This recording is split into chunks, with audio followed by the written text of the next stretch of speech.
요나서 1장 1절로 4절입니다. 제가 가지고 있는 성경책은 구약성경 1288페이지입니다. 우리 하나님의 말씀 요나서 1장 1절로 4절 말씀입니다. 요나서 1장 1절로 4절 우리 같이 한번 읽도록 하겠습니다. 여호와의 말씀이 아미떼의 아들 요나에게 임하니라. 이르시되 너는 일어나 저 큰 성읍 니느웨로 가서 그것을 향하여 외치라. 그 악독이 내 앞에 상달되었음이니라 하시니라. 그러나 요나가 여호와의 얼굴을 피하려고 일어나 다시스로 도망하려 하여 요바로 내려갔더니 마침 다시스로 가는 배를 만난지라. 여호와의 얼굴을 피하여 그들과 함께 다시스로 가려고 을 주고 배에 올랐더라. 여호와께서 큰 바람을 바다 위에 내리심에 바다 가운데 큰 폭풍이 일어나 배가 거의 깨지게 된지라. 아멘. 영국의 그 선교사였고 탐험가였던 리빙스톤은 아프리카 횡단 여행을 성공하고 빅토리아 폭포를 발견했던 사람입니다. 그는 토인의 습격과 맹수의 공격, 또 질병, 또 더위와 싸우면서 그의 사명을 완수했는데요. 그가 했던 여러 가지 말 중에 유명한 말이 하나 있는데 이런 얘기가 있습니다. 사람은 자기가 해야 할 사명이 있을 때까지는 죽지 않는다. 이 말을 했어요. 여러분, 우리 언제 죽는다고요? 네, 여러분, 내가 죽는 날은 내가 힘들어서 병들어서 죽는 것이 아니라 사명을 다하면 우리는 죽게 되어 있습니다. 그래서 여러분, 죽는다 해도 못 죽어요. 왜 못 죽어요? 사명이 안 끝났기 때문에. 하나님이 사명이 남아있으면 100살이 됐던 120살이 됐던 죄송하지만 200살이 돼도 살려놓으십니다. 나 80살까지만 살겠다. 나는 90살까지만 살겠다. 여러분이 정할 필요가 없어요. 내가 아무리 날짜를 정했는데 해도 하나님이 사명이 끝났으면 일찍 데려가시는 것이고 사명이 길면 하나님이 살려두십니다. 어떤 분이 그런 기도한다고 하더라고요. 하나님 저 몇 살까지만 살겠다. 그런 기도 하지도 마시기 바랍니다. 어차피 들어주지도 않을 것이고 하나님이 내 사명이 끝나면 하나님께서 여러분 가고 여기 남고 싶어도 어디 가셔야 돼요? 천국 가야 되는 거죠. 오늘 여러분 우리가 살아가는 삶의 이유는 사명이기 때문에 오늘 하나님께서 오늘 하루를 눈뜨게 하시고 오늘 하루를 살아가게 한다는 것이죠. 오늘 저와 여러분 사명자라는 사실을 잊지 않았으면 좋겠습니다. 오늘 그런데 이 사명을 받았던 이 요나라는 사람이 있었어요. 오늘 너무나 잘 아는 요나서는 너무나 유명하고 또 여러 번 담임 목사님이 요나서 가지고 또 여름 수련회 때 말씀도 직접 하시기도 했고 또 여러 번 여러분들이 요나서에 대한 이야기들을 많이 알고 있을 것입니다. 오늘 우리는 다시 한번 이 요나서를 통해서 우리에게 주어진 이 사명의 모습들은 무엇인가? 사명 도대체 사명을 우리가 어떻게 또 감당해야 할 것인가를 좀 배워나갈 수 있는 시간이 될 수 있었으면 좋겠습니다. 먼저 사명은요, 하나님이 주시는 거예요. 우리 1절 같이 한번 읽어볼까요? 1절 같이 한번 읽겠습니다. 시작. 여호와의 말씀이 아미떼의 아들 요나에게 임하니라 이르시되. 누가 요나에게 말씀하셨죠? 하나님이. 이게 중요합니다. 사명은 저희 교육자들이 주는 것도 아니고 교회에서 주는 것도 아니고 누가 주는 것이에요? 하나님이 주는 거예요. 여러분이 전도 총무를 맡고 있던 아니면 어디 부서의 부장을 맡고 있던 아니면 어디서 뭐 권사를 맡던 여러분 집사님이 됐던 아니면 내가 어떤 교사를 하던 다 뭐예요? 그것은 하나님이 주신 사명이에요. 여러분 사명은 사람이 주지 않습니다. 물론 하나님은 사람을 통해서 일하시지만 사람이 주는 것이 아니에요. 그런데 우리는 이 사명을 사람이 주는 것이라고 착각을 해서 그걸 거부하고 하지 않으려고 합니다. 사명은 오늘 이 요나에게 주어진 것처럼 하나님의 말씀이 아미떼의 아들 요나에게 임했다라는 이 말씀처럼 사명은 누가 주는 것이라고요? 하나님이 주신 거예요. 여러분이 전도 총총무가 되었던 어떤 집사님, 어떤 집사의 직분을 감당하거나 권사의 직분을 감당하고 어디 부서의 부서장으로 섬기든 다 뭐예요? 하나님이 주신 사명이라는 거예요. 오늘 우리는 이 사명은 결코 인간이 주어지는 누군가 교회에서 담임 목사님이 임명했으니까 뭐 또 교육자들이 나 뭐 하라고 했으니까 이게 아니에요. 사명은 하나님이 주시는 거예요. 누구에 의해서 주어지는 것이 아니라 하나님이 주신 것이 뭐냐? 사명입니다.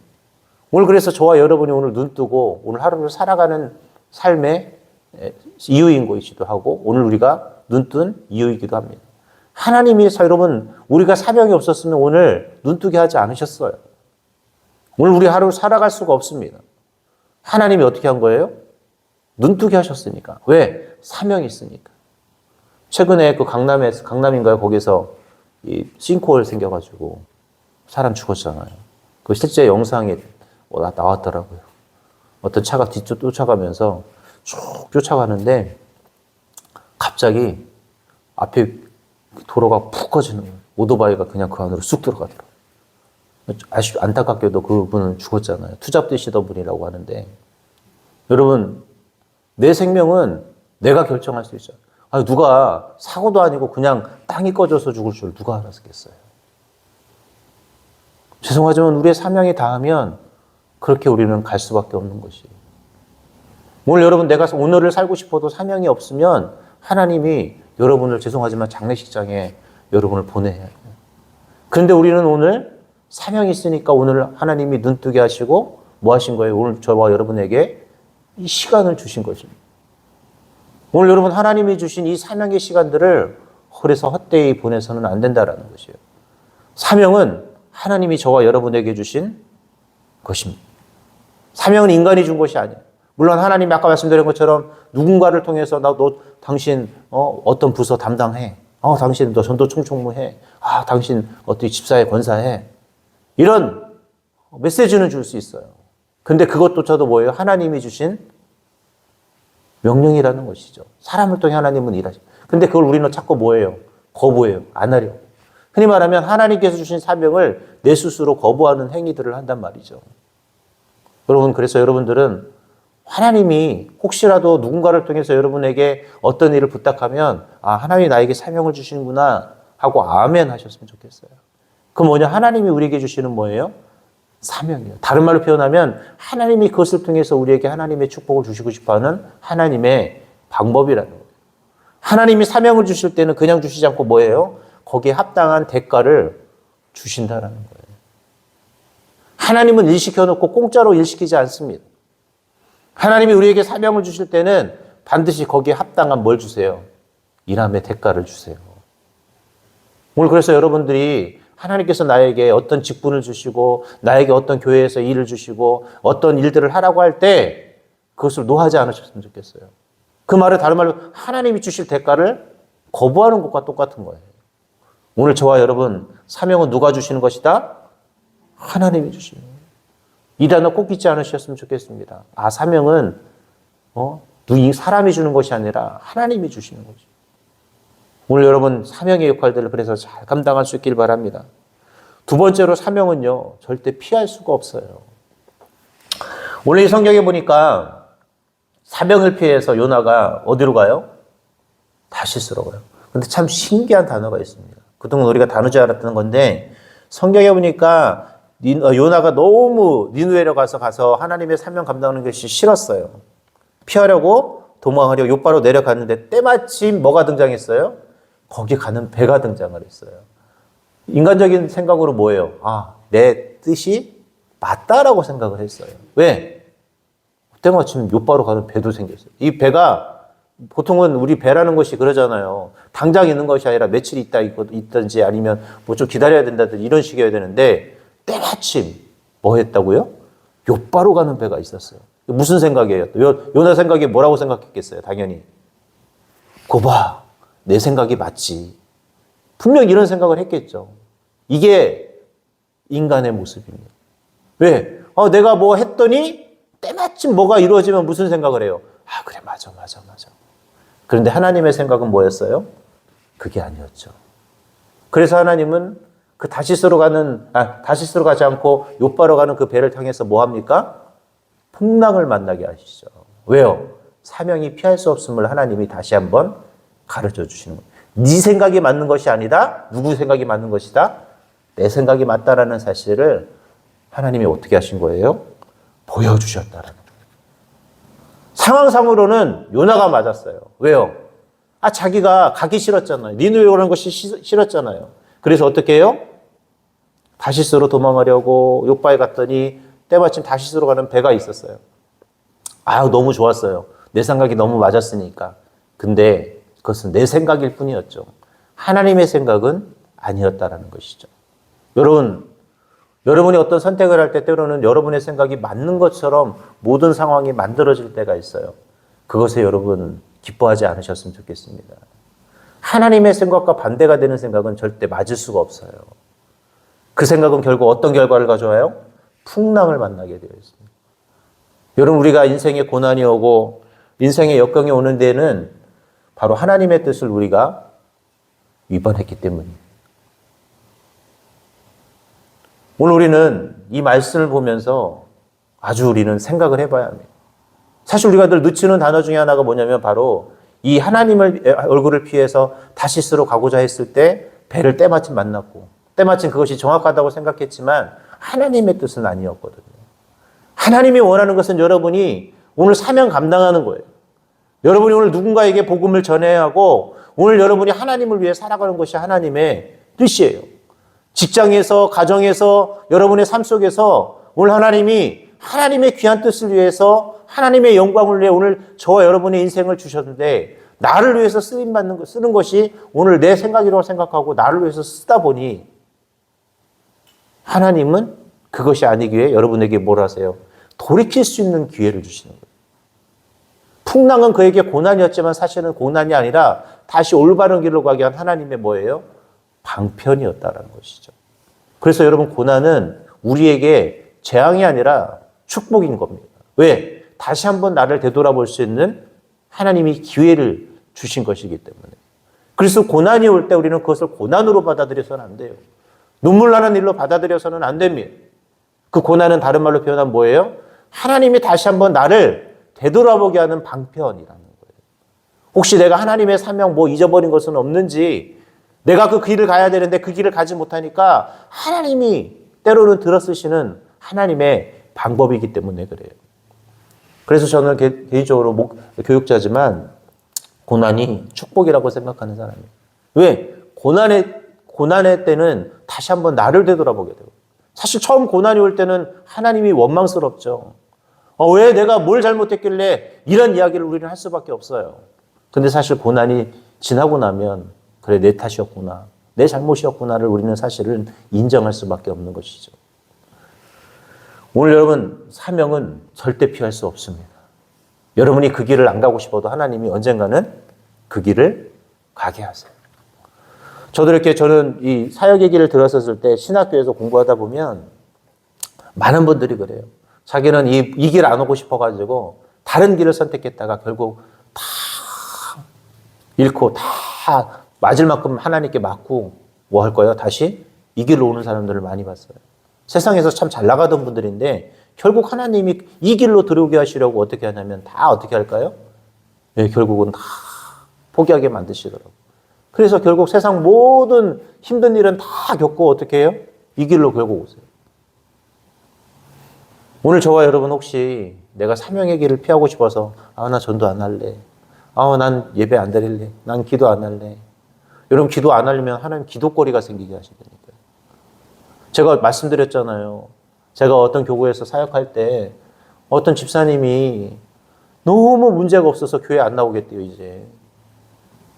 자기는 남편도 직장도 잘 다니고 애들도 너무 말을 잘 들어서 이 교회에 내가 왜 와서 기도해야 될지 이유를 모르겠다는 거예요. 그러더니 진짜 이분이 교회를 몇 년 안 나오시더라고요. 그러다가 이제 제가 그쪽 교구를 떠났는데 어느 날 이분이 교회를 나오기 시작하는 거예요. 그래서 궁금했어요. 어떻게 이분이 다시 이게 누가 이렇게 권면했더니 막 웃으시더라고요. 목사님, 드디어 문제가 생겼어요. 자녀의 문제가. 자녀들 아들 셋이 있었는데 아들들이 그렇게 속썩이더래요. 학교에서. 하나님이 뭐예요? 다시 돌아야 되니까 무슨 문제를 일으켜요? 자녀에게 문제를 주시더라고요. 그러더니 아주 이분이요 열심히 막 교회에서 막 안내도 하고 여러분 내가 문제가 없어서 기도 안 하면 문제가 생기게 하셔서 하나님이 다시 자리를 돌아오게 하십니다. 오늘 저와 여러분 나에게 하나님은 절대 이 사명을 피하지 못하도록 하나님이 만든다는 사실을 기억할 수 있기를 바랍니다. 마지막 세 번째로 좀 더 있는데 오늘 마지막 세 번째만 하겠습니다. 사명의 길에는 연단이 크다라는 사실을 잊지 않았으면 좋겠습니다. 우리가 읽진 않았지만 요나서 1장 2절에 보면 요나가 결국 어디로 들어가요? 물고기 뱃속에 들어가요. 저는 개인적으로 요나가 이때 살아있었을까 죽어있었을까? 살았을까요? 죽었을까요? 저는 개인적으로 죽었다고 생각을 해요. 왜냐하면 이 요나의 표적을 예수님의 그 부활과 비교를 하거든요. 여러분 물고기 뱃속에 들어갔는데 물속에서 여러분 살아 숨 쉴 수 있습니까? 3일 동안? 근데 성경에 보면 이제 그가 기도하는 장면이 등장을 하는데 여러분 그 기도하는 그 장면이 뭐 살아있기 때문에 할 수 있다고 표현하지만 어찌 보면 그는 그 죽음의 위기 속에서 하나님의 그 살리심을 성경은 이야기를 하고 있는 것이죠. 근데 중요한 건 뭐냐면 그는 바로 물고기 뱃속에 들어가서 얼마나 힘들었겠어요. 3일 동안 물고기 뱃속에서 있으면서 그가 죽었다고 쳐도 그 죽음의 그 고통 속에 있을 때 그 마음. 여러분 사명은 어쩔 수 없습니다. 연단이 올 수밖에 없어요. 내가 사명을 감당할 때 우리에게 고난이 때로는 다가오고 그 고난 때문에 힘들어할 수도 있다라는 것입니다. 근데 그것 때문에 여러분 좌절하지 않았으면 좋겠어요. 그 고난이 끝나고 나면 그 연단이 끝나고 나면 뭐가 있어요? 우리 요나도 물고기 뱃속에서 3일 만에 다시 배침을 당하잖아요. 다시 말하면 표현 살아났잖아요. 사명 감당하라고. 오늘 우리에게 닥쳐지는 고난, 우리에게 닥쳐지는 그 연단은 우리를 더 강하게 만들고 더 용기 있게 만들고 그 사명을 감당할 수 있는 힘을 얻게 만드는 것이 뭡니까? 연단입니다. 요나서에 보니까 뭐라고 그랬어요? 나를 단련하신 후에 내가 순금같이 나온다라는 표현이 있어요. 오늘 여러분 우리의 고난은 우리를 순금같이 만드는 도구입니다. 여러분 그래서 우리가 때로는 당하는 연단과 고난과 아픔들을 여러분 그것을 가지고 힘들어하지 않았으면 좋겠습니다. 그 고난의 순간이 끝나면 내가 뭐가 돼요? 순금이 돼요. 여러분 금 좋잖아요. 그렇죠? 금 있으면 좋겠죠. 요즘 금값도 비싼데. 언제 한번 말씀드렸는데 금 골드바 하나가 요즘 얼마인 줄 아세요? 1억 5천이에요. 1kg짜리 골드바. 1kg. 그 골드바 1kg가 찾아보니까 1억 5천. 제가 지금은 또 시세가 좀 금값 내렸다고 하는데 뭐 보통 그래도 1억은 넘겠죠. 여러분 1kg가 금 1kg가 여러분 1억 5천인데 하나님이 우리가 그 고난의 순간, 그 역경의 순간이 다 그 연단의 순간이 다 지나고 나면 하나님이 저와 여러분을 순금같이 만들어 주신다. 우리를 어떻게 해요? 가장 값어치 있는 존재로 만들어 주신다라고 성경은 우리에게 이야기하고 있습니다. 이제 말씀을 맺도록 하겠습니다. 저와 여러분은 사명자입니다. 사명은 하나님이 주시는 거예요. 이 사명은 피할 수가 없어요. 이 사명은 연단이 동반되기도 합니다. 여러분 힘들고 어려운 과정이 맞습니다. 사명은. 그러나 그 사명은 공짜가 없다라는 사실. 이 사명의 순간이 끝나고 나면 하나님이 저와 여러분을 어떻게 해요? 순금처럼 만들어주시고 하나님께서 거기에 합당한 대가를 반드시 우리에게 치루어 주실 것을 여러분은 믿고 여러분의 그 사명의 자리를 온전히 감당했으면 좋겠습니다. 그것이 어떤 직분의 자리이든 어떤 전도의 자리이든 헌신의 자리이든 예배의 자리든 기도의 자리든 하나님이 가라앉은 그 사명의 자리를 결코 내가 스스로 거부하는 일이 없도록 우리는 늘 깨어 기도할 수 있기를 바랍니다. 그리고 언제든 내 입술에서 아멘 하겠습니다. 하나님, 나는 능력이 없지만 나와 함께 하시는 하나님이 나에게 능력을 주시면 내가 그것을 감당할 줄 믿습니다. 맞아요. 내가 할 수가 없어요. 근데 하나님이 여러분과 함께 하시면 가능합니다. 그게 여성교 회장이 됐던, 그게 교사가 됐던, 그것이 전도가 됐던, 그것이 어떤 권사의 직분이 됐던, 내가 어떤 직분이 됐던 하나님이 여러분에게 주시면 할 수 있는 것이에요. 여러분, 오늘 우리는 사명자라는 사실. 오늘 우리는 사명자기에 오늘 이 새벽에 또 기도하고 사명자에게 하나님 오늘도 눈뜨게 하셨음을 여러분 잊지 마시고 오늘 하루 사명을 감당하는 멋진 사명자들이 되는 복된 하루가 되시기를 바랍니다.